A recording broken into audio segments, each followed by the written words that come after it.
எல்லாருக்கும் வணக்கம். இன்னைக்கு ஜவ்வரிசி இனிப்பு வடை எப்படி செய்யலாம்னு பார்க்கலாம் வாங்க.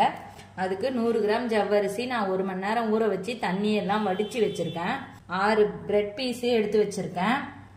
2 டீஸ்பூன் அளவுக்கு நாட்டு சக்கரை, 1/2 டீஸ்பூன் அளவுக்கு ஏலக்காய் தூள். இந்த பிரெட் மிக்ஸி ஜார்ல போட்டு அடிச்சு எடுத்துக்கலாம். இப்போ மிக்ஸி ஜார்ல அரைச்ச பிரெட் தூளை சேர்த்துக்கலாம். ஏலக்காய் தூள் சேர்த்துக்கலாம். நாட்டு சக்கரை, இது எல்லாத்தையும் நம்ம கலந்து வடை தட்டி போட்டுக்கலாம். தண்ணிலாம் சேர்த்துடாதீங்க, ஜவ்வரிசி ஊற வச்ச தண்ணியே போதும்.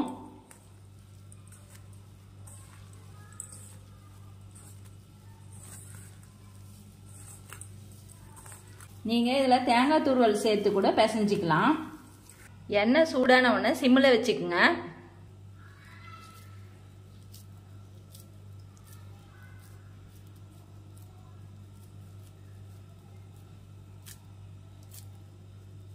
பத்தே நிமிஷத்துல செய்யக்கூடிய ஜவ்வரிசி இனிப்படையை நீங்களும் செஞ்சு பாருங்க. இந்த அளவுக்கு கோல்டன் பிரவுன் ஆன பிறகு எடுத்துடலாம்.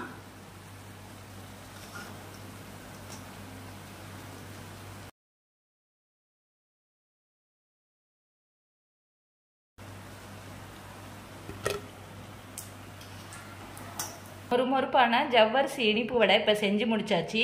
இதே மாதிரி நீங்களும் வீட்டில் செஞ்சு பாருங்கள். உங்கள் சேனலுக்கு லைக் பண்ணுங்கள், ஷேர் பண்ணுங்கள், கமெண்ட் பண்ணுங்கள், சப்ஸ்கிரைப் பண்ணுங்கள்.